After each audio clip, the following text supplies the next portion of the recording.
చెప్తారా? మంచిదండి. జాంపల్ గారు వచ్చి వాక్యం అందిస్తున్నారు.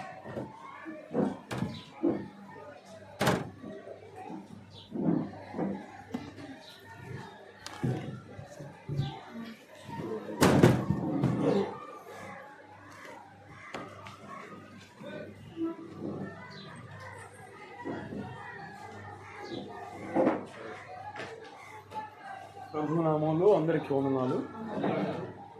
సాధ్యం వరకు నోట్స్ తీసుకునే వాళ్ళు తీసుకోండి. ఒకసారి వాళ్ళు ఆల్రెడీ ఇస్తున్నారు. తీసుకునే వాళ్ళు నేను వెనకొంచిన వాళ్ళు తర్వాత నోట్స్ రాయడానికి ఖచ్చితంగా ప్రయత్నం చేయండి. ఇది సభలు కాదు, కూడికలు కాదు, ఇది వేరే వేరే మీటింగ్స్ కాదు, ఎప్పుడు కూడా వర్తమానాలు కూడా కాదు, ఏంటి క్లాసెస్. అందుకని నేను ప్రారంభంలో చెప్పాను, we must become a student. మనం విద్యార్థులం కావాలి. ఎక్కడికి వచ్చేసరికి బడికి పోతే మనం సేవకులు పెద్దలు అయివేరు. సో ఇక్కడ ఓన్లీ స్టూడెంట్గా ఉండాలి, ఇంక్లూడింగ్ మీ ఆల్సో. నేను కూడా అక్కడ కూర్చొని అంతా రాసుకుంటున్నాను. ఇక్కడ మనం ఏం చేయాలంటే స్టూడెంట్ కావాలి. రెండవది ఆ రిజిస్టర్లో కూడా మీ పేరు ఖచ్చితంగా రాయండి. ఏది దీంట్లో ఖచ్చితంగా రెగ్యులర్గా ఉంటాం అనుకునే వాళ్ళే దాంట్లో రాయండి. ఆ విధంగా ఉంటేనే అన్నీ సిస్టమేటిక్గా మనం నేర్చుకోవడానికి ప్రయత్నం చేస్తాం. మరి అదే సమయంలో ఉదయంలో నేను చెప్పినట్టుగా చెప్తూ ఉండగా మీకు చాలా ప్రశ్నలు రావచ్చు, కానీ మధ్యలో అడగకుండా వెంటనే మీకు ఇచ్చిన నోట్స్ లాస్ట్లో ఆ క్వశ్చన్ రాసేసుకోండి. మేము 3 రోజులు అయిపోయి ఆ ప్రశ్నలకు కూడా జవాబులు ఆటోమేటిక్గా వచ్చేస్తాయి. ఒక రాలేదనుకుంటే అప్పుడు అడగండి లాస్ట్లో. కాబట్టి అది ఆ విధానంలో మనం నేర్చుకోవడానికి ప్రయత్నం చేద్దాం. దేవుని వాక్యాన్ని సాధారణంగా 66 గ్రంథాలు అనేది ఒక అధ్యయనం అయితే, సంక్షిప్తంగా ఇప్పుడు మనం ఈరోజు ప్రారంభించిన ఒక అంశం ఏంటంటే రక్షణ శాస్త్రం. ఏదో కొత్తగా ఉన్న శాస్త్రం అన్నది కదా. కారణం ఏంటంటే దీన్ని ఏమంటారంటే వేదాంత విద్యాభ్యాసంలో సిస్టమాటిక్ థియాలజీ అంటారు. సిస్టమాటిక్ థియాలజీ అని అంటే ఒక అంశం ఆమూలాగ్రంగా ఎలా వివరించబడింది అని తెలుసుకునే అధ్యయనమే సిస్టమాటిక్ థియాలజీ అంటారు. ఎందుకంటే ఇప్పుడు సపోజ్ వినపట్లేదా? మీకు వినపట్లేదా? చాలదు, ఎందుకంటే అది ఒక పెద్ద డిస్టర్బెన్స్ మళ్ళీ. ఓకే, అంటే నేను దాన్ని అసలు నాకు అలవాటు లేదు. అది మీకు పెద్దగా వినపడుతుంది కదా. కార్డ్లెస్సా? ఇదా? ఇది ఓకే కదా? ఇది పెట్టండి. చూడండి, సిస్టమాటిక్ థియాలజీ అని అంటే సపోజ్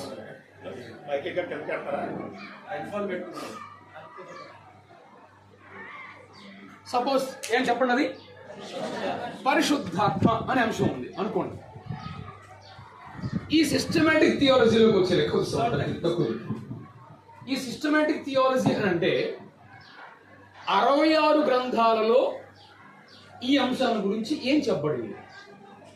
ఒక క్రొత్త నిబంధనలో మాత్రమే కాదు, లేకపోతే అపోస్తలుల కార్య గ్రంథంలో మాత్రమే కాదు. దాన్ని సిస్టమాటిక్ థియాలజీ అంటారు. అంటే సిస్టమాటిక్ థియాలజీలో 10 బ్రాంచెస్ ఉంటాయి. అంటే 10 అంశాలు.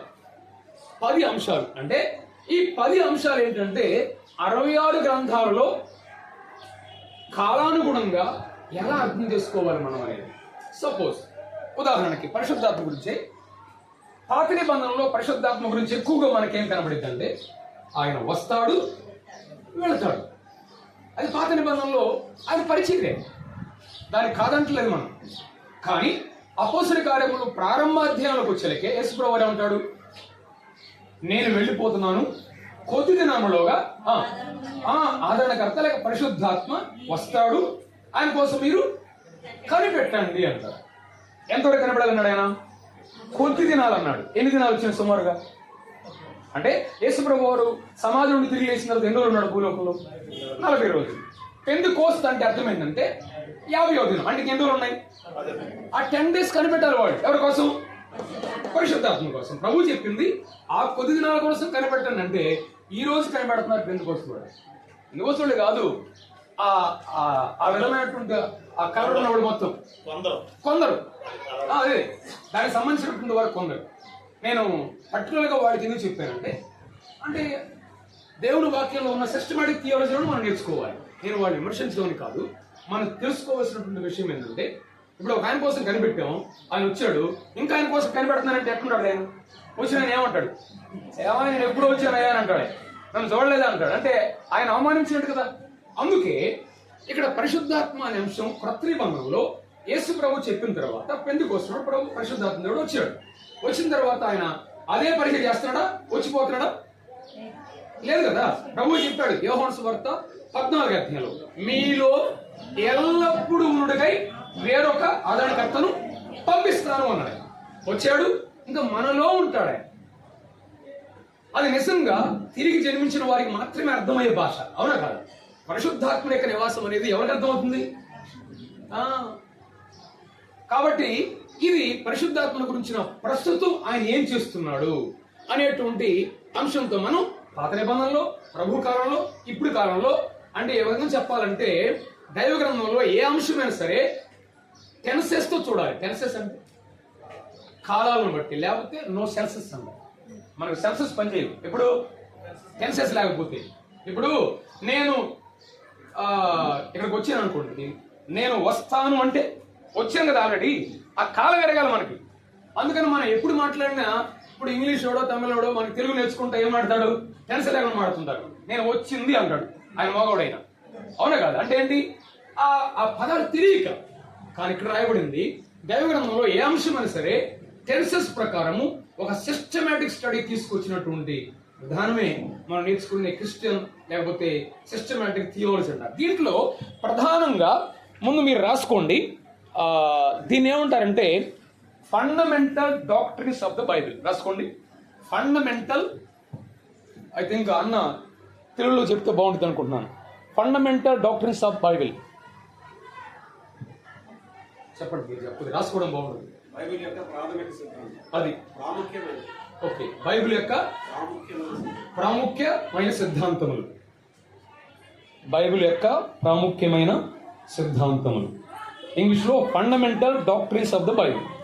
దీని బైబిల్లో మనం చూస్తే సుమారుగా బైబిల్ పండితులు దేవుని వాక్యాన్ని వివరంగా తెలియచేయాలనుకున్నటువంటి వారు దీన్ని ఒక 10 అంశాలను సెలెక్ట్ చేశారు. 10 డాక్ట్రిన్స్ అంటారు, 10 అంశాలు. వాటిని త్వరగా అలా పేర్లు చెప్పేసి మన అంశంలోకి వెళ్ళిపోదాం త్వరగా. నెంబర్ 1, ఒకటి మందంతో స్టార్ట్ చేద్దాం. ఏంటి చెప్పండి? అది. రెండోది రాసుకుంటా ఉన్నాడు మీరు. రెండోది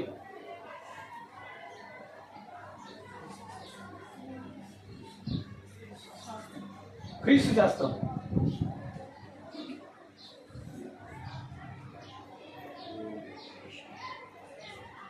ఆ తర్వాత ఏంటి? పరిశుద్ధాత్మ శాస్త్రం.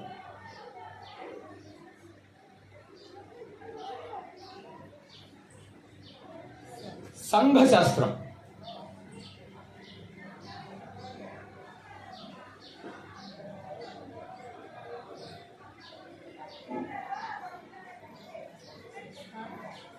రాకడ శాస్త్రం. నేను చాలా బ్రీఫ్గా చెప్తున్నాను, ఒక అవగాహన కోసం మాత్రమే.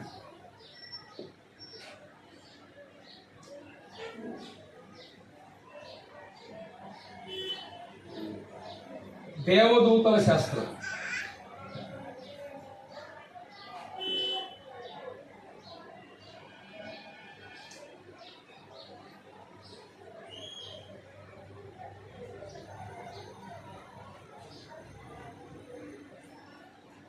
పాపమును గూర్చిన శాస్త్రం.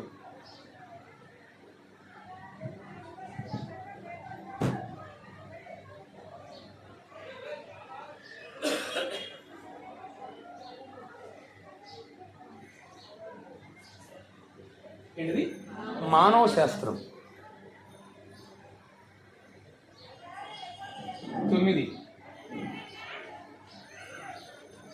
లేఖన శాస్త్రం, అంటే బైబిల్ గురించి బిబ్లియాలజీ అంటారు. లాస్ట్ 10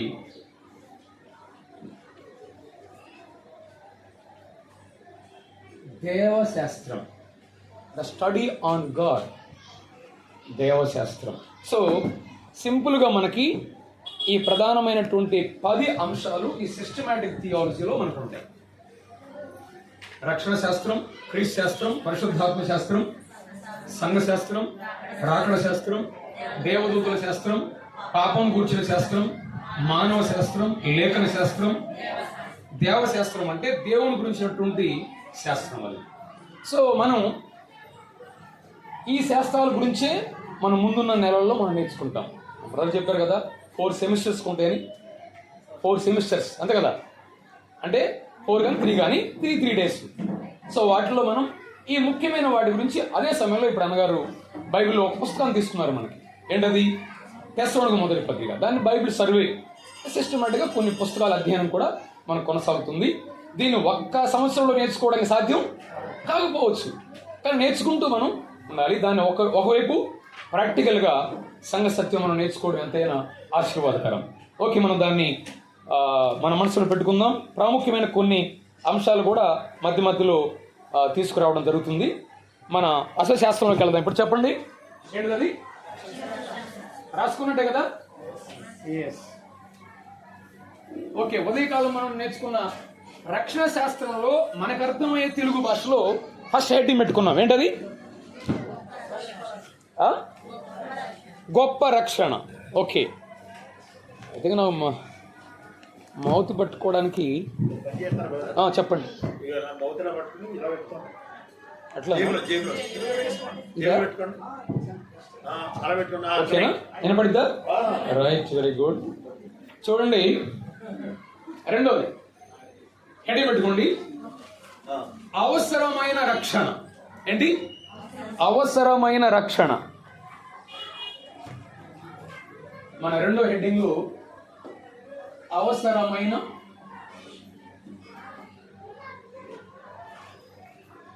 ఒకళ్ళు అపోస్తలుల కార్యములు 16:30 చదవండి.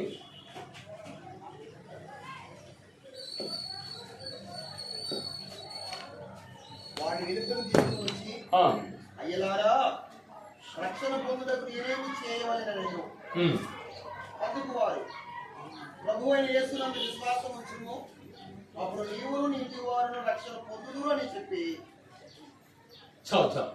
చూడండి, ఇక్కడ సందర్భం మనకు తెలుసు. మనం థియోలజికల్ లాంగ్వేజ్ లో చెప్పకుండా చాలా సింపుల్ గా ప్రతి క్లాస్ కూడా ఒక ప్రధానమైన పేరుతో మనం ముందుకు సాగుతున్నాం. ఫస్ట్ ఏంటి? గొప్ప రక్షణ. ఇప్పుడు రెండోది ఏంటి? అవసరమైన రక్షణ. అంటే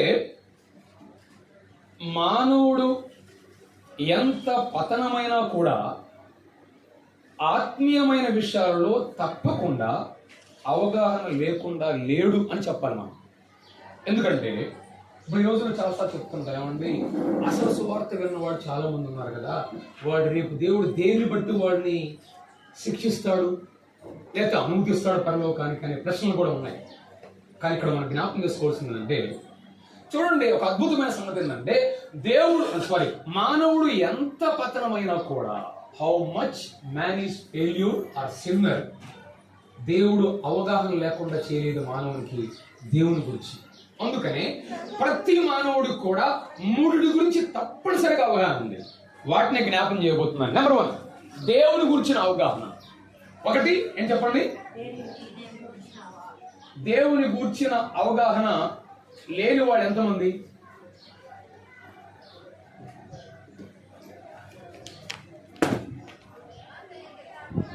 ఏ జాతికి చెందినా సరే, ఏ మతానికి చెందినా సరే, దేవుడు లేడు అని చెప్పేవారు కూడా వాడు చెప్పడానికి దేవుడు సాక్ష్యం ఇచ్చాడు. ఏంటది? దేవుడు 2 విధాలుగా తను బయలుపరుచుకున్నాడు. ఒకటి సృష్టి ద్వారా. ఏంటి? అవునా కదా? ఈ సృష్టిని చూస్తున్నప్పుడు దీని వెనుక ఒక సృష్టికర్త ఉన్నాడు అనేది తప్పనిసరిగా కామన్ సెన్స్ గా ఒక కాజ్ అనేది ఖచ్చితంగా ఉంటుంది. ఒక పని, ఒక వస్తువు ఇక్కడ ఉందంటే, ఇక్కడ పెట్టబడిందంటే, దీనికి ఇదే వచ్చిందా, దీనికి ఎవరో పెట్టారా అంటే దీని వెనక ఎవరో ఉన్నారు. ఇది కామన్ సెన్స్ అర్థం చేసుకునేది. అంటే దేవుడు తన గురించిన అవగాహన ఖచ్చితంగా ఎలాంటి వాడికైనా సరే, ఒక అవగాహన నాకు తెలియదు అనేవాడికి అది వేరే సంగతి. ఖచ్చితంగా దేవుడు ఒక సాక్ష్యాన్ని ఉంచాడు. రోమాపత్రిక 1:20 చదవండి త్వరగా. రోమాపత్రిక 1:20. దేవుడు సృష్టి ద్వారా ఆయన పెట్టినటువంటి ఆయన అదృశ్య లక్షణములు అనగా అనగా ఆయన నిత్య శక్తియు ఆయన నిత్య శక్తి, దేవత్వమును జగదుత్పత్తి మొదలుకుని సృష్టింపబడిన వస్తువులను ఆలోచించుట వలన వినండి, సృష్టించబడిన వస్తువులను ఆలోచించుట వలన తేటపడుచున్నవి. కనుక వారు నిరుత్తరులై ఉన్నారు. అంటే వారు ఇకేమి నాకు తెలియదు అనడానికి వీలు లేదు అక్కడ. అంటే సృష్టి ద్వారా దేవుడు ప్రతి మానవునికి ఒక పాఠం నేర్పుతున్నాడు. ఒకవేళ చెప్పాలంటే God is a teacher. By his creation దేవుడు ప్రతిరోజు ఉదయం లేస్తే చాలు సృష్టిని చూడాలి. ఎవరు గుర్తురావాలా? నేను ఇక్కడ అంటుంది ఏ దేవుడు అనే సంగతిగా తర్వాత సంగతి అర్థమైందా? దేవుడు దీని వెనుక ఖచ్చితంగా ఉన్నాడు, అంటే సృష్టికర్త ఉన్నాడు అనే అవగాహన ఖచ్చితంగా ఆయన ఉంచాడు అక్కడ సృష్టిలో. అదే మనం అక్కడ చూస్తాం. అంటే మనిషికి తెలియదు, నాకు అవగాహన లేదు అనడానికి లేదు. అది కూడా సహసిద్ధంగా ఉంది కదా, సహసిద్ధంగా ఉంది. It's a nature. సహసిద్ధంగానే దేవుడు దీని వెనుక ఒక సృష్టికర్త ఉన్నాడు, ఒక డిజైనర్ ఉన్నాడు అనేది మనకు ఖచ్చితంగా అర్థమవుతుంది. అది కూడా ఎన్ని రోజులు సాక్ష్యం ఇస్తుంది సృష్టి? ఎన్ని రోజులు? ఎవ్రీడే. అవునా కదా? ప్రతిరోజు నువ్వు ఒక రోజు నువ్వు కాకుండా ఉన్నా సరే ప్రతిరోజు దాన్ని చూస్తూనే ఉన్నావు సృష్టిని. అంటే ఎవ్రీడే దేవుడు తన గురించిన అవగాహన మన కళ్ళకి చూపిస్తున్నాడు. కానీ మనకు తెలియకుండానే దాన్ని అవగాహన చేసుకుంటున్నటువంటి పరిస్థితులు మనకు ఉన్నాయి. అంటే it is a continuous revolution అంటారు. దేవుడు చూపిస్తూనే ఉన్నాడు. ఈ సృష్టిలో దేవుని యొక్క మహిమ, అందుకే 19 కీర్తనలు చెప్పాడు కదా, ఆకాశములు ఆయన మహిమను వివరిస్తున్నాయి. ఆయన యొక్క డిజైన్, ఆయన యొక్క రూపం, ఆయన యొక్క జ్ఞానం, ఆయనకున్నటువంటి ప్రతిదీ కూడా జ్ఞాపం చేస్తా ఉంది సృష్టి. కానీ అది ఒకటి. రెండవది, ఆయన తన బైబిల్ గ్రంథం ద్వారా అనగా దేవుని గ్రంథం ద్వారా దేవుడు ఉన్నాడు అనేటువంటిది అనేకమైన సాక్ష్యాన్ని ప్రత్యక్షతను చూపిస్తున్నాడు. అంటే బైబిల్ సంగతి మనం అంటలేదు. ఇప్పుడు నెంబర్ 1 ఒకటి ఏంటంటే దేవుని గురించిన అవగాహన ప్రతి ఒక్కరికి ఉందంటారా లేదంటారా? ఖచ్చితంగా ఉంది. ద ఆర్డర్ ఆఫ్ యూనివర్స్, ఈ సృష్టి యొక్క క్రమాన్ని చూస్తే ప్రతి ఒక్కరికి దీని వెనుక ఒక డిజైనర్ ఉన్నాడు, దీని వెనుక ఒక కర్త ఉన్నాడు అనేది ఖచ్చితంగా అర్థం చేసుకుంటారు. దేవుని గురించి మనిషి ఎంత పతనమైనా సరే దేవుని గురించిన అవగాహన లేకుండా ఎవరికి లేదు అని చెప్పాలి. నెంబర్ 2 రెండోది పాపమును గురించిన అవగాహన.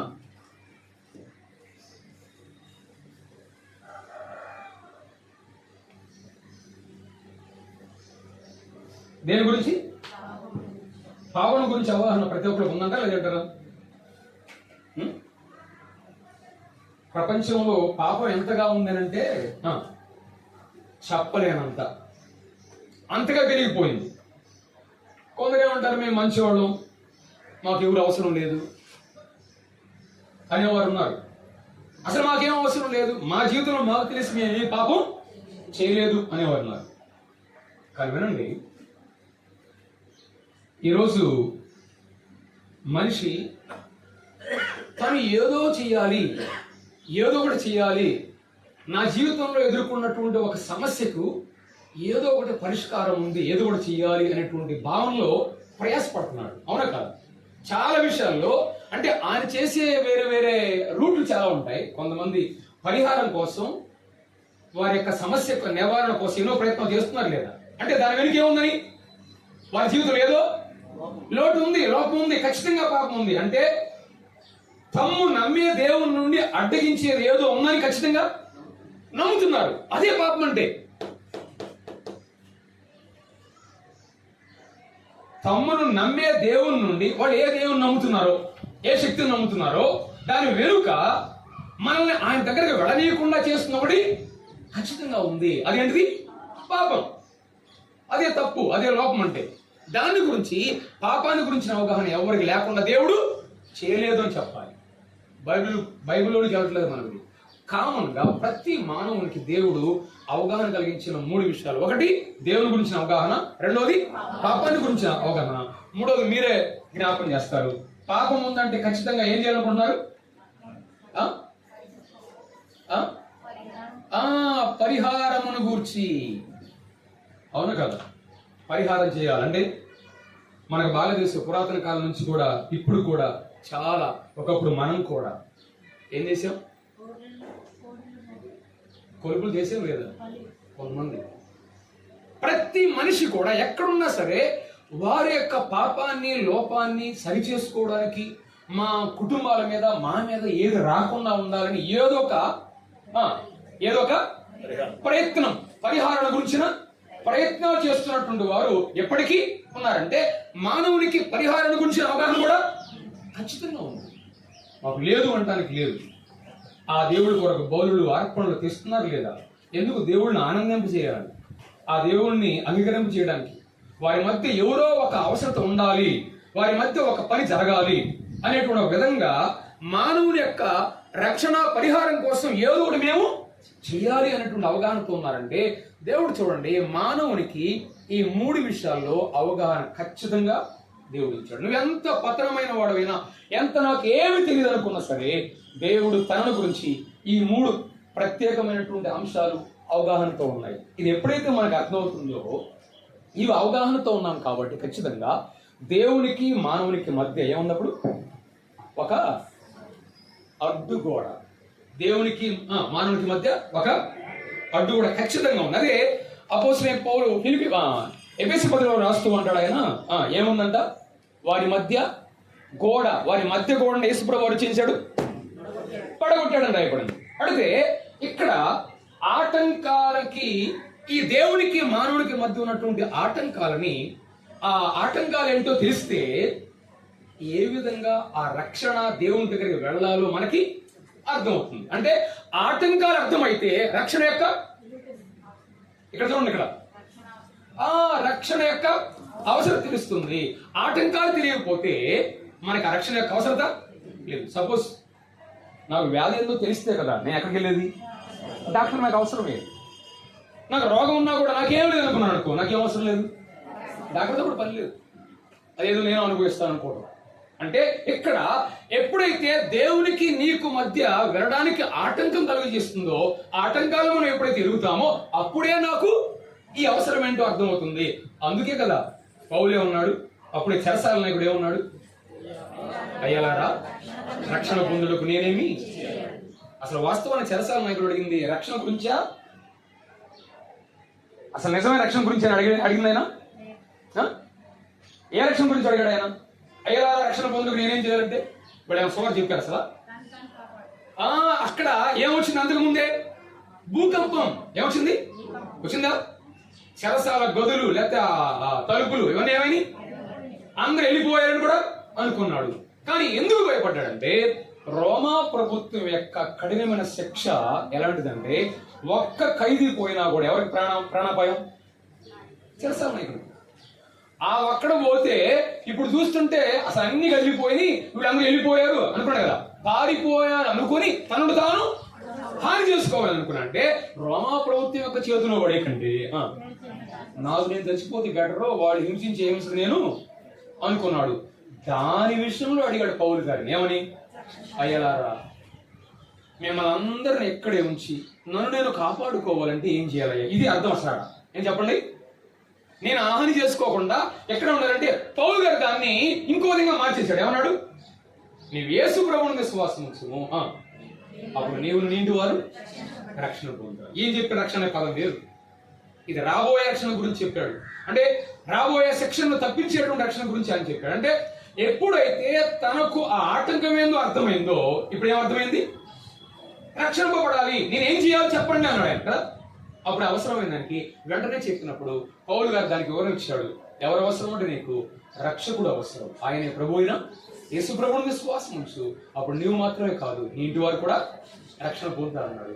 అంటే అవసరమైన రక్షణ, తనకు ఆటంకం ఏదో తెలుసుకున్నప్పుడే ఆ రక్షణ ఏంటో తనకు అర్థమైంది. మనకు కూడా అవసరమైన రక్షణ అంటే వీటి గురించిన అవగాహన ఎప్పుడైతే ఉంటుందో దేవునికి మనకు మధ్య ఉన్నటువంటి అడ్డు కూడా తీసివేయబడుతుంది. అయితే మనం అక్కడ ఈ క్లాసులో ముందుకెళ్లే సంగతి ఏంటంటే, మరి ఏంటి దేవునికి మనకు మధ్య అడ్డుగోడలుగా ఉన్న ఆటంకాలు ఏంటి అసలు? అవి తెలుసుకుంటే కదా ముందు దాని యొక్క అవసరం ఏంటో మనకు అర్థమయ్యేది. అందుకని జాగ్రత్తగా ఉండండి. దైవ గ్రంథంలో కానీ మామూలు కానీ మనం జ్ఞాపకం చేసుకునేది, మానవునికి దేవునికి మధ్య ఉన్న ప్రధానమైన 3 అడ్డుకోవడం. అందుకే మనకు రక్షణ యొక్క అవసరం ఏంటో తెలియకుండా పోవడం.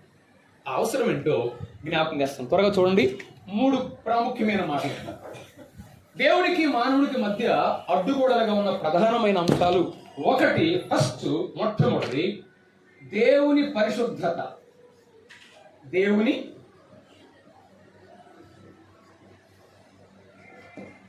రెండు,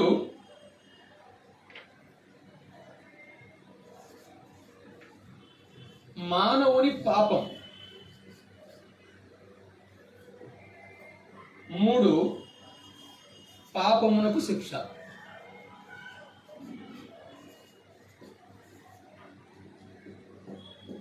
చూడండి,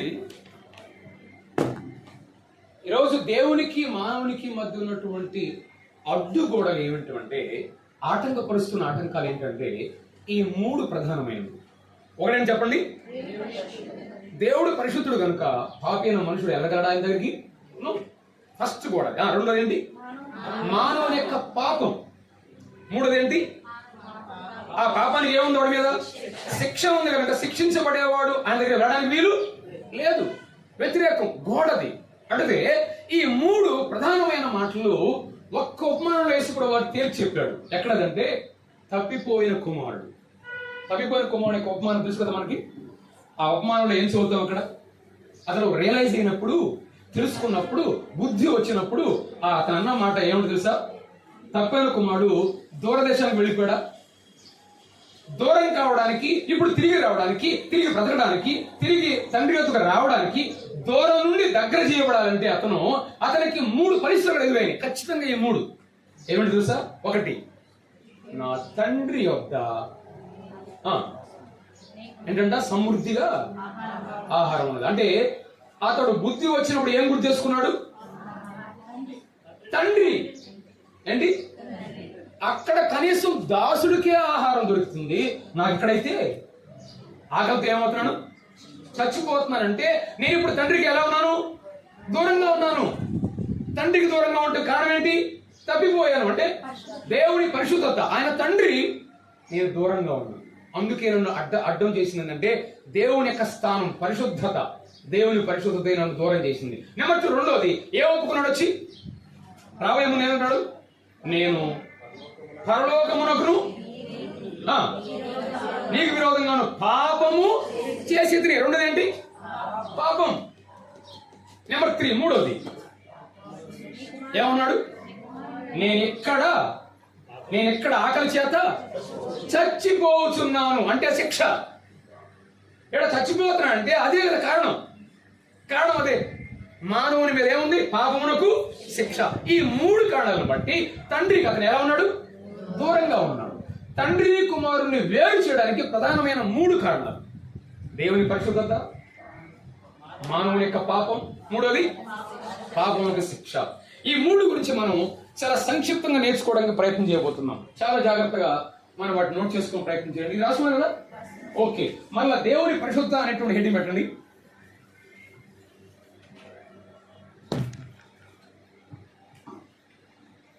దేవుని మనలను అడ్డు చేస్తున్న మొదటి అడ్డం ఏంటంటే ద హోలీనెస్ ఆఫ్ గాడ్. దేవుని యొక్క పరిశుద్ధత అని మనం ఇక్కడ నేర్చుకుంటున్నాం. ఎప్పుడైతే రక్షణ అవసరతను తెలపడానికి మొట్టమొదట వినండి, ఒక రక్షణ యొక్క అవసరత మనం తెలుసుకోవాలంటే మొదట దేవుని వైపు చూడాలి. ఫస్ట్ ఏంటిది? ఎవరు చూడాలి? మన వైపు చూసేది. ఫస్ట్ ఏంటి? ఇందా చెప్పాను. రెండో కారణం ఏమనుకున్నాం? పాపం గురించి కాదు. ఫస్ట్ ఎవరు చూడాలా? దేవుని వైపు చూసినప్పుడు ఏం కనపడుతుంది అంటే అర్థం చూడండి. ఒక రక్షణ యొక్క అవసరం తెలపడానికి మనం మొట్టమొదటిగా ఎవరైపు చూడాలంటే దేవుని వైపు చూడాలి. అంటే మన వైపు మనం చూసుకున్నాం అనుకో, ఎలా కనపడతాం? ఆదికాండం 6:6 ఎట్టున్నారు వాళ్ళు? 6:6 చెడిపోయి ఉన్నారు. వాళ్ళ వైపు వాళ్ళు చూసుకుంటే ఎట్టున్నారు అక్కడ? చదవండి. వచ్చిన 6:2, ఆదికాండం 6:2 ఏంటంట? ఎవరెవరు చూసుకుంటే వాళ్ళు చూసుకుంటే ఎట్టున్నారు? అదే ఇప్పుడు వచ్చిన 12 చదవండి. ఇప్పుడు ఎవరు చూస్తున్నారు? దేవుడు చూస్తున్నప్పుడు ఎలా ఉన్నారు చూసారా? మనం మన వైపు చూసుకుంటే వీఆర్ రైట్, కానీ చక్కగా ఉంటాం మనం. కానీ దేవుడు చూస్తే ఎలా ఉన్నారు సార్? చెడిపోయి ఉన్నారు. చక్కదనానికి చెడిపోయిన ఎంత తేడా ఉంది? కారణం ఏంటి? దేవుని వైపు మనం చూస్తే మన స్థితి ఏంటో మనకి అర్థమవుతుంది. ఈరోజు ఏ వ్యక్తి అయినా తన స్థితిని గుర్తించకపోవడం కారణం ఏంటి తెలుసా? అది దేవుని వైపు చూడకపోవడం. కానీ కొంతమంది అంటారు, ఏమండి మేము దేవుని చూస్తున్నాం కదా, మేము దర్శనం చేసుకొని వస్తున్నాం కదా అంటే ఆ దేవుని లేదు. అర్థమైందా? వాళ్ళు ఒకటిగా కనపడుతున్నారు కాబట్టి వాళ్ళ చక్కదనమే కనపడుతుంది, కానీ వాళ్ళ చెడుతనం, వాళ్ళ పాపం గుర్తు రావట్లేదు, కనపడట్లేదు. కానీ ఇక్కడ ఎప్పుడైతే మనం దేవుని వైపు చూస్తామో కదా, దేవుని పరిశుద్ధ వైపు ఎప్పుడైతే చూస్తామో, అందుకని మనకు బాగా తెలుసు. యెషయా గ్రంథం 6వ అధ్యాయం 3వ వచనం. యెషయా ఏం చూశాడు? మహోన్నతమైన దేవుని సింహాసనం మీద కూర్చున్న దేవుని చూసినప్పుడు ఏమన్నాడు ఆయన? నేను అపవిత్రమైన వాడను, అపవిత్రమైన పెదవులు గల నివసించేవాడను, నేను పాపం చేశాను అన్నాడు. అసలు ఎప్పుడు అన్నాడు ఆయన? తన పాపాన్ని ఎప్పుడు గుర్తించాడు? పరిశుద్ధుడైన దేవుని చూసినప్పుడే కదా. పరిశుద్ధుడైన దేవుని చూసినప్పుడే తన యొక్క అపవిత్రత ఏంటో గుర్తొచ్చింది. అంటే ఖచ్చితంగా ఒక రక్షణ అవసరం యొక్క గుర్తింపు ఎక్కడ వస్తుందంటే మొట్టమొదటి దేవుని యొక్క పరిశుద్ధ మనం చూసినప్పుడే. హబక్కు గ్రంథంలో 1:13 కూడా ఉంది. Yes right. హబక్కు గ్రంథం 1:13. ఆయన ఎంత పరిశుద్ధుడు అంటే ఆయన పాపమును చూడలేనంత నిష్కళంకమైన కన్నులు గలవాడు, నేత్రం గలవాడు. అంటే పాపాన్ని కూడా చూడలేడు. మనం కొన్ని చూడలేము. కొన్ని ఏమండి చూడండి, ఏం చూడలేము మనం చూడలేని ఏం చెప్పండి? మనం చూడలేని ఏమన్నా అని చూస్తాం కదా, రెగ్యులర్గా మనం అని చూస్తాం. అందుకని మనం చూడలేని చెప్పలేము. మనం చూడలేని అంటే సూర్యుని చూస్తామా? గడ్డ మధ్యాహ్నం చూడగలమా? కానీ అంతకంటే ఇంకా భయంకరం ఉంది పాపం. కానీ ఇర్రెగ్యులర్గా బాగానే చూస్తాం అన్నింటినీ. కానీ దేవుడు ఎలాంటి వాడంటే, ఎంత పరిశుద్ధుడు అంటే పాపాన్ని కూడా చూడలేనంత పవిత్రుడు. ఆయన చూడలేడు. He can't see. అపవిత్రతను ఆయన చూడలేడు, అంత పవిత్రుడు ఆయన. యోహాను మొదటి పత్రిక 1:5 దేవుడు వెలుగై ఉన్నాడు అంటే అర్థం ఏంటి? ఆయన యందు ఏమాత్రమును చీకటి లేదు, పాపం లేదు అని అర్థం. అందుకని తప్పిపోయిన కుమారుడు మొట్టమొదట తన గుర్తుకొచ్చింది ఎవరు? తను చేసిన పాపం కాదు. ఫస్ట్ ఏం గుర్తొచ్చారు? నా తండ్రి గుర్తొచ్చాడు. అప్పుడే తనకు తండ్రిని తనను వేరు చేసింది ఏంటో అర్థమైంది. నా తండ్రి వేరు, నేను వేరు. ఆయన స్థితిని చూసినప్పుడు నేను ఎంత దూరంగా ఉన్నానో అర్థమైంది. అంటే దేవుని యొక్క పరిశుద్ధతను మనం గుర్తు చేసుకున్నప్పుడే మొట్టమొదట దాని యొక్క అవసరం ఏంటో మనకు అర్థమవుతుంది. దేవుని పరిశుద్ధతలో 2 అంశాలు ఉంటాయి. ఒకటి ఆయన పరిశుద్ధుడు, రెండోది ఆయన న్యాయవంతుడు. చెప్పండి, ఈ దేవుని పరిశుద్ధతలో రాసుకోండి 2 పాయింట్స్. దేవుని పరిశుద్ధతలో ఇమిడి ఉన్న 2 అంశాలు. ఒకటి ఆయన పరిశుద్ధుడు, రెండోది ఆయన న్యాయవంతుడు. ఏంటి దాని అర్థం అంటే, పరిశుద్ధుడు అంటే ఆయన పాపానికి ఆయన దగ్గర చోటు లేదు. ఒకటి న్యాయవంతుడు అంటే అర్థం ఏంటంటే పాపం పట్ల ఆయన పక్షపాతం లేకుండా ఏం చేస్తాడు? శిక్ష ఖచ్చితంగా వేస్తాడు. అంతటి పరిశుద్ధుడు ఆయన. పరిశుద్ధుడు అంటే మంచిదిగా కనబడితే దాన్ని అంగీకరిస్తాను, పాపంగా కనబడితే దాన్ని నేను అసలు పట్టించుకోను అనేవాడు కాదు ఈయన. పరిశుద్ధుడు అంటే ఏం చేస్తాడు? ఖచ్చితంగా న్యాయపరంగా ఏం చేస్తాడు? శిక్ష విధించేవాడు. అలాంటి ఆయన పరిశుద్ధుడు. అది దేవుని యొక్క పరిశుద్ధత. ఇది నెంబర్ 1. ఫస్ట్ అర్థమైందా? దేవుని పరిశుద్ధత అంటే దాంట్లో ఉన్న 2 అంశాలు ఏంటి? ఒకటి ఆయన పరిశుద్ధుడు, రెండోది ఆయన న్యాయవంతుడు. న్యాయవంతుడు అంటే పక్షపాతం లేకుండా ఖచ్చితంగా శిక్షించేవాడు, ఆయనే న్యాయవంతుడు. నెంబర్ 2 రెండోది ఈ అంశంలోకి మనం వెళ్తాం. ఇది ఎక్కడే కొద్దిగా ఎక్కువసేపు మనం జ్ఞాపకం చేసుకోవాలి. రెండోది ఏంటంటే, చెప్పండి మీరే. రెండోది ఏంటి? మానవుని యొక్క పాపం. ఆ హెడ్డింగ్ పెట్టండి.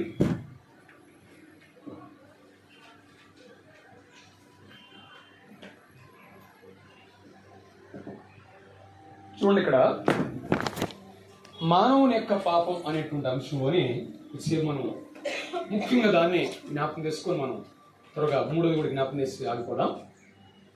రెండోది ఏమనుకున్నామంటే దేవునికి మానవునికి అడ్డుబండగా వస్తున్న మరొకటి ఏంటంటే మానవుని యొక్క పాపం అనేది. తబిబోలు కుమారుడు కూడా రెండోది ఏం పలికాడు? తండ్రి, నీ ఎదుట పరలోకమునకును నీకును విరోధంగా పాపము చేసి తనకు తన తండ్రికి అడ్డుగా వచ్చింది ఏంటంటే తన పాపమే అని తనకు అర్థమైంది. ఇక్కడ పాపము అనగానే మనకి దేవుని గ్రంథంలో సిస్టమేటిక్గా నేర్చుకునే సిస్టమేటిక్ స్టడీ కాబట్టి పాపము అనేటువంటి పదంలో మానవుని యొక్క పాపాల గురించి మనం నేర్చుకునే వరుసలో ఇక్కడ ప్రధానంగా దైవ గ్రంథంలో మానవుడు పాపి అంటానికి రుజువేంటో మనకు అర్థం కావాలి. ఎందుకంటే పాపం చేస్తూ కూడా నేను అసలు పాపినే కాదనేవాళ్ళు దారుణంగా ఉన్నారు, అవునా కదా చాలా మంది. అందుకని దైవజనులు జి రాజా గారు చెప్తుంటారు, మనం పిల్లలను బడికి పంపిస్తూ ఉంటారు, ముందు ఏం నేర్చుకుంటారు? అబద్ధాలు, అక్షరాలు. ముందు అక్షరాలు నేర్చుకుంటారు, అబద్ధాలు నేర్చుకుంటారంటే ఖచ్చితంగా అబద్ధాలు. ఇప్పుడు ఇంగ్లీష్ టీచర్ ఉంటాడు, తెలుగు టీచర్ ఉంటాడు, మరి అబద్ధాలు చెప్పడానికి నేను టీచర్ ఉంటాడా? మరి అవి నేర్చుకుంటారేంటి ముందు అని అంటే ఖచ్చితంగా మన జన్మ పాపంలోనే ఉన్నారనేది గుర్తు స్పష్టంగా అర్థమైపోతుంది. నువ్వు నోడితే ఏదేం చెప్పచ్చు, నాకేం తెలియదు, నేను మంచివాడిని, నేను పరిశుద్ధుని అనుకోవచ్చును, నాకు తెలిసిన నేను పాపం చేయలేదు అనుకోవచ్చును. కానీ స్వభావ సిద్ధంగా జన్మరీత్యా మనం పాపంలో పుట్టాం, పాపంలో జీవిస్తున్నాం. ఇది ఖచ్చితంగా మనం ఒప్పుకోవాల్సిందే. కానీ ఎలా నిరూపించాలి కదా, రుజువు చేయాలి కదా, దాని గురించి మనం వెళ్తున్నాం. ఇప్పుడు మానవుని పాపాల గురించి దైవ గ్రంథంలో మనం చాలా సిస్టమేటిక్గా నేర్చుకునేటువంటి దాంట్లో నెంబర్ 1 రాసుకోండి. ఒకటి మన ఆరంభికుని బట్టి పాపులం. మన ఆరంభికుని బట్టి, ఆ పదం కరెక్ట్గా రాసుకోండి. ఆరంభికుని బట్టి. ఆరంభికుడు అంటే ఎవరైనా అది మీకు గుర్తు రావాలి. బ్రాకెట్లో ఆదాము రాసుకోండి, బ్రాకెట్లో ఆదాము. రెండోది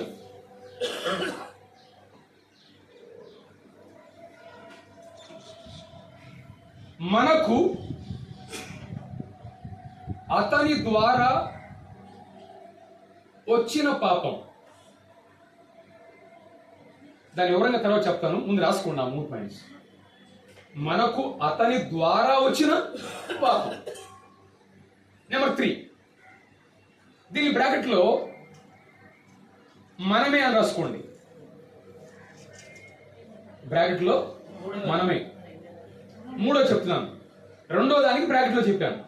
మూడోది ఇప్పుడు వ్యక్తిగతంగా చేసిన దానిని బట్టి. మూడోది ఏంటి? వ్యక్తిగతంగా చేసిన దానిని బట్టి. నేను చెప్పాను 3 మళ్ళా చెప్తున్నాను ఒకసారి, జస్ట్ చూసుకోండి ఒకసారి. 1 మన ఆరంభికుని బట్టి పాపులము.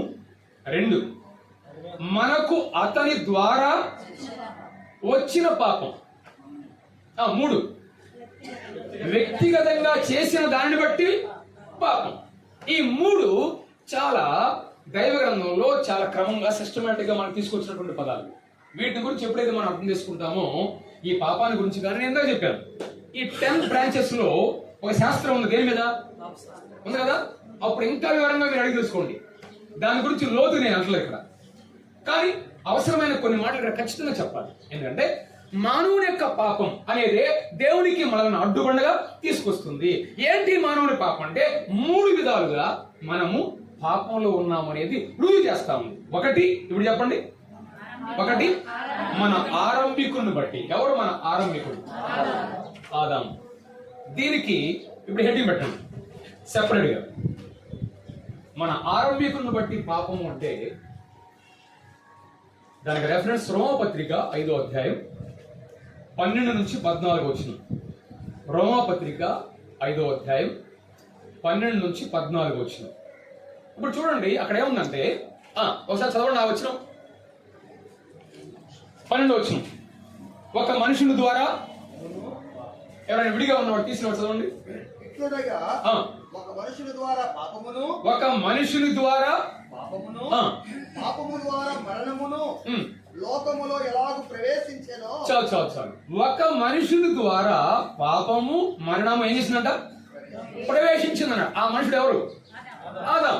స్పష్టంగా మనకు అర్థమైపోతుంది. పౌలు యొక్క భావం అదే. అంటే మన ఆరంభికుడు ఎవరంటే ఆదామును బట్టి ఆ పాపం మనకేమొచ్చింది? అతన్ని బట్టి వచ్చింది. అంటే పాపము మరణము ప్రవేశించడానికి ప్రధానంగా పాపం ప్రవేశించడానికి దేని బట్టి ప్రవేశించిందంటే ఆదామును బట్టి ప్రవేశించింది.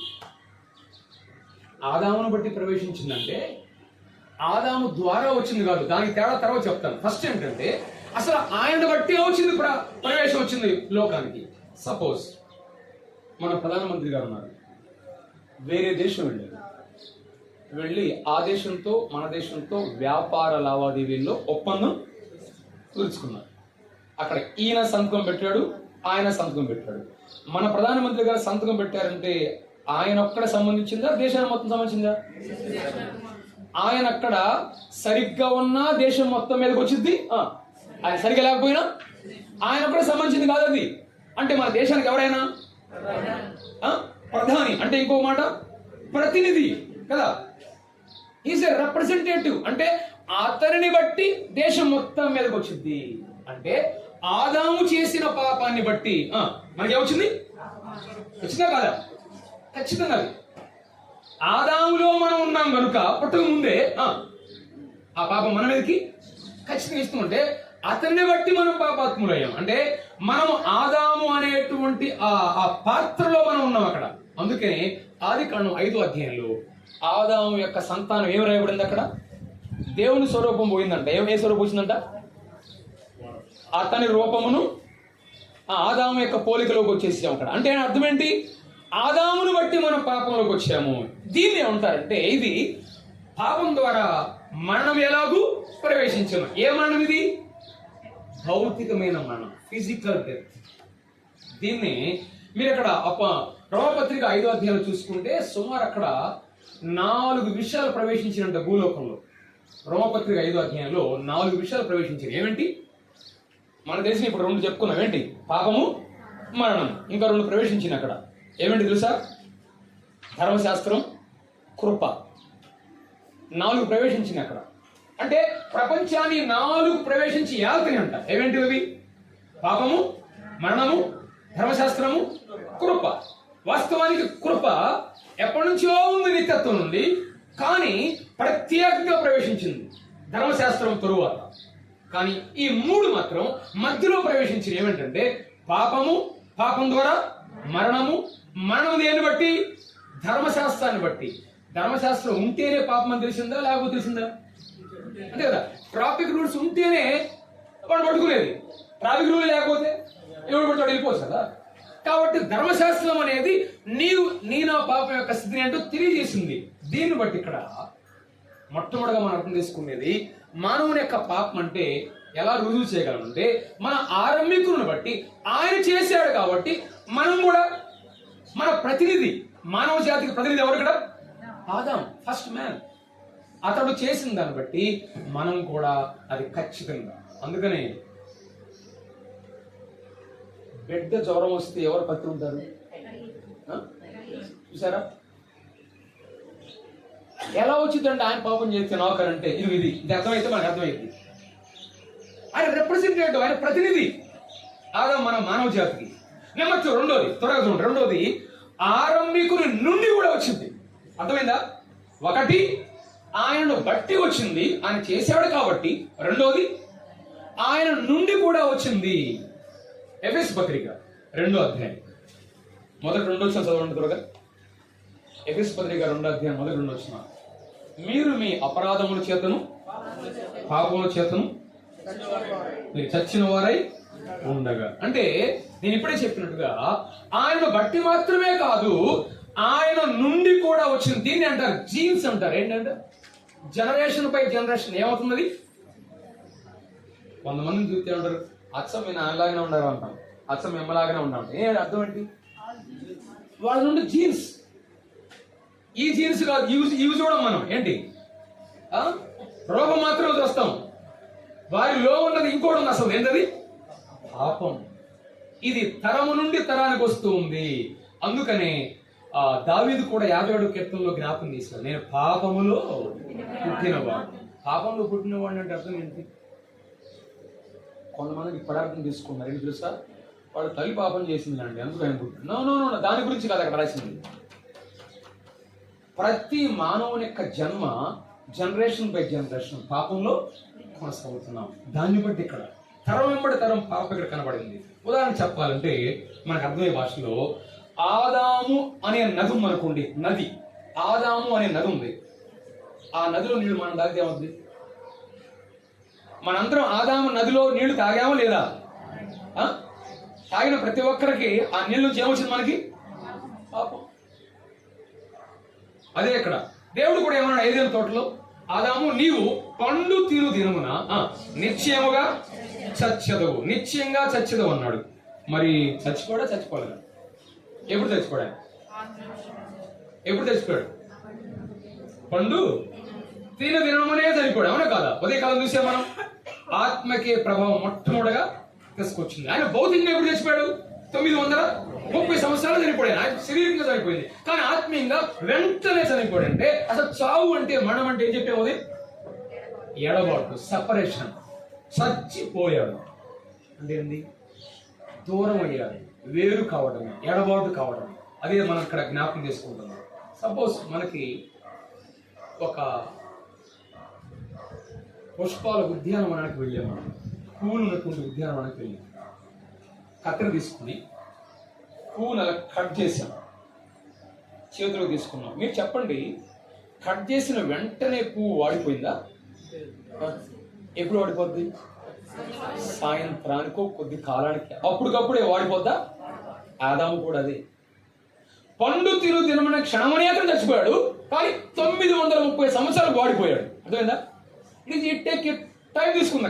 ఇక్కడ జరిగింది కూడా అదే. అతనిలో నుండి వచ్చిన పాపాన్ని బట్టి, ఆదామును బట్టి మనలో చాలా కాలానికి దీన్ని వెంటనే జరిగినటువంటి మరణం ఏంటంటే ఆత్మీయంగా మనమేమే. అందుకే ఎఫెసీ 2:1 ఏమన్నాడు? మీరు మీ అపరాధముల చేతను పాపముల చేతను చచ్చిన వారే ఉన్నారు. మనం చచ్చిన వారమే కేవలం. ఏంటంటే ఇక్కడే మనం నేర్చుకునే గొప్ప సత్యం ఏంటంటే, ఎప్పుడైతే మనం చచ్చిపోయాము అనేటువంటిది ఎరుగుతామో సంపూర్ణంగా ఎక్కడి నుంచి కార్యం జరగాలి? కార్యం? అంతే. ఇంకా మన చచ్చిన వాడి దగ్గర నుంచి ఎక్స్పెక్టేషన్ ఉందా? సపోజ్ ఏ డాక్టర్ గారైనా పేషెంట్కి ట్రీట్మెంట్ చేస్తాడా, చచ్చిన బాడీకి ట్రీట్మెంట్ చేస్తాడా?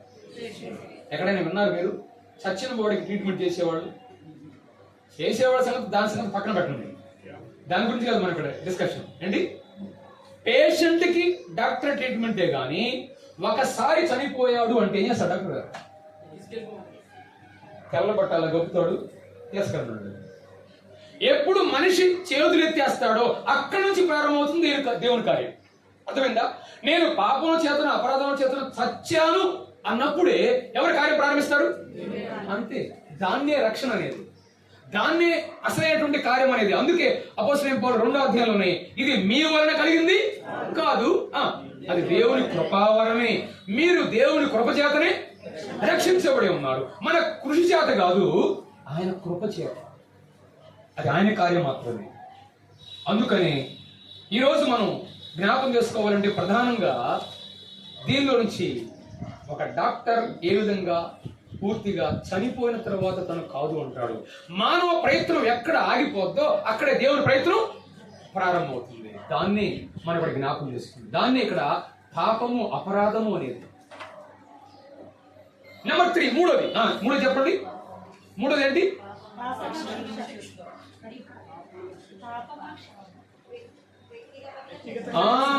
మీరు ఆ పాయింట్ మళ్ళీ వేరే దాంట్లో వెళ్ళిపోతున్నారు. దీని క్రింద మనకు మూడు విషయాలు నేను చెప్పాను కదా. ఏమని చెప్పండి ఇప్పుడు? 1, ఆరంభికుని బట్టి. 2, అతని ద్వారా వచ్చింది. 3వది మరి మన కేసు పక్కన పెడితే అట్ట కదా. ఆయన వచ్చింది అనుకున్నా, ఓకే. మరి ఇది కూడా ఉంది కదా. ఏంటి?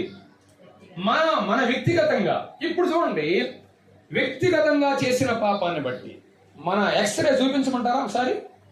మన ఎక్స్రే చదవండి ఒకసారి. రోమాపత్రిక 3వ అధ్యాయం 9 నుండి 18. అంతా చదవనక్కర్లేదు, ఒక వచనం చదవండి. అక్కడ 2-3 వచనాలు చదవండి. దీన్ని ఒక భక్తుడు హ్యూమన్ ఎక్స్రే అన్నాడు. హ్యూమన్ ఎక్స్రే చదవయా. అలాగైనా ఏమందుము ఒకసారి 12 నుంచి చదవండి. 12 నుంచి 18 వరకు. అందరూ త్రోవ తప్పి ఏకముగా పనికి మాలిన వారైరి, మేలు చేయవాడు లేడు, ఒక్కడైనను లేడు. వారి గొంతుకు తెరచిన సమాధి, తమ నాలుకతో మోసము చేదురు. వారి పెదవుల క్రింద సర్ప విషమున్నది, వారి నోటి నిండా శపించుటయు పగయు ఉన్నవి. రక్తము సిందించుటకు వారి పాదములు పరిగెత్తుచున్నవి. నాశనమును కష్టమును వారి మార్గములలో ఉన్నవి. శాంతి మార్గమును వారు ఎరుగరు. వారి కన్నుల ఎదుట దేవుని భయము లేదు. చూడండి, బాగా చదివితే ఒక భక్తులు అన్నట్టుగా మన ఎక్స్రే పట్టం ఉంటుంది. ఒక్కసారి ఎక్స్రే నుంచి బయట తీస్తే వచ్చింది అంట. ఏంటది? దాంట్లో పాపముల యొక్క లిస్ట్ చూస్తే సుమారుగా అధ్యాయం మనం చదివితే సుమారుగా మనం చేసిన వ్యక్తిగతంగా చేసినటువంటి పాపాల లిస్ట్ అంతా దాంట్లో వస్తుంది. ఆ పాపాలని 2 కేటగిరీలో చెప్తే, 1 చేసే పాపాలు, 2 చెప్పే పాపాలు. చూసారు అక్కడ దాంట్లో 2 కేటగిరీస్. 1 చెప్పే పాపాలు, చేసే పాపాలు, డూస్ అండ్ సేస్.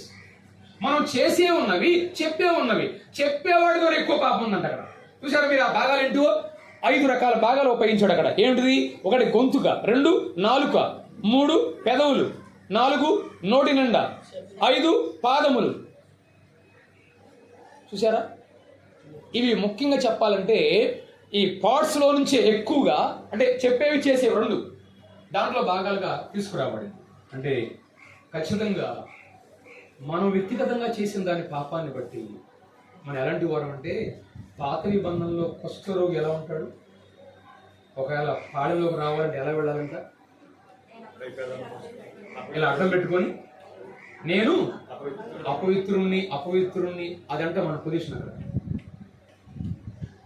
పాపముల చేతను అపరాధముల చేతను అంటే మనకు మనంగా. అందుకే 23వ వచనంలో కంక్లూజన్ చెప్తున్నాడు పౌలు. ఏమన్నాడు? 3:23 మనకు తెలుసు కదా. ఏ భేదము లేదు, అందరూ పాపము చేసి దేవుడి గురించి మహిమను పొందలేకపోతున్నారు. ఇది మానవుని యొక్క పాపమే దేవుని దగ్గర తీసుకురావడానికి గొప్ప అడ్డు బండ, అడ్డు గోడ. నెంబర్ 3 వచ్చుకోండి త్వరగా. మూడోది ఇప్పుడు చెప్పండి. మూడోది ఏంటి? పాపమునకు శిక్ష. రాసుకోండి.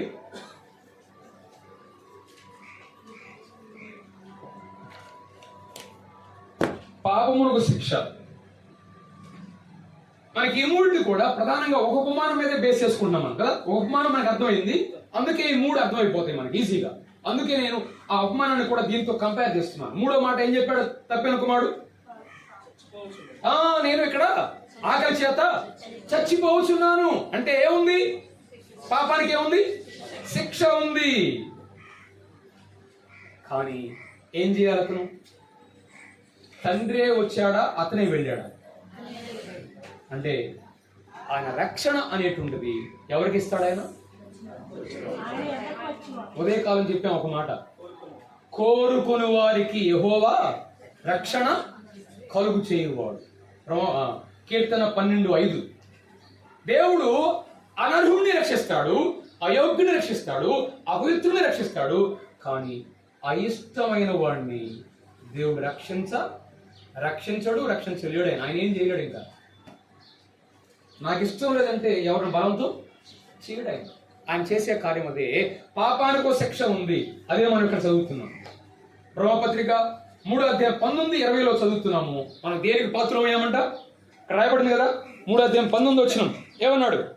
ప్రతి నోరు మూయబడినట్లు సర్వలోకము దేవుని శిక్షకు పాత్రమగినట్లును ధర్మశాస్త్రం చెప్పుచున్న వాడిని ధర్మశాస్త్రంలోని వారితో చెప్పుచున్నదని ఎరుగుదాం.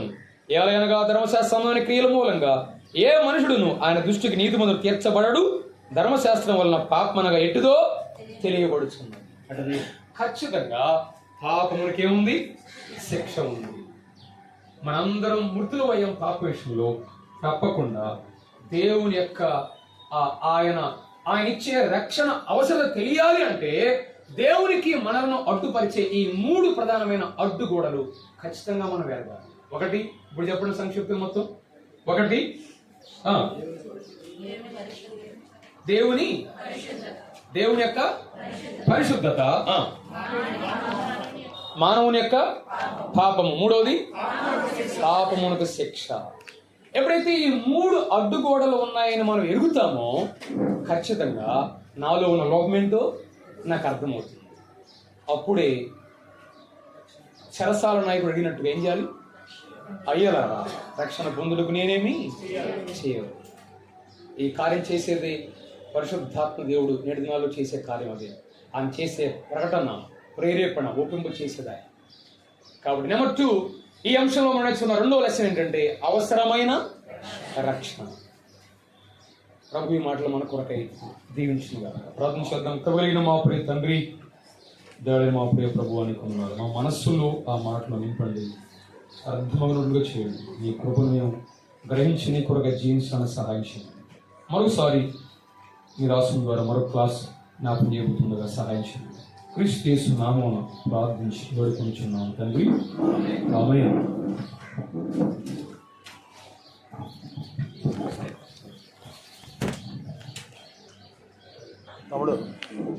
తమ్ముడు ఓన్లీ టీ.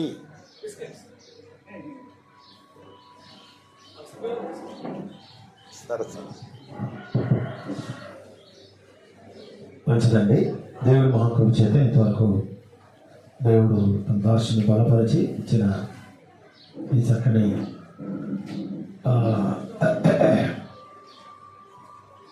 మాటలను బట్టి దేవుని స్తుతిస్తున్నాం. ఇప్పుడు కీర్తన పాడుతుండగా టీ ఉంది, తర్వాత వారి ఇచ్చింది కూడా ఉంది, తీసుకోండి.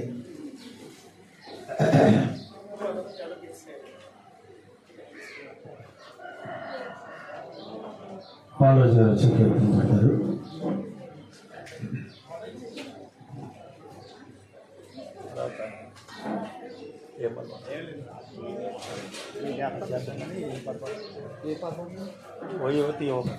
అది రాదు నాకు వాటి వస్తుంది అయితే సింగల్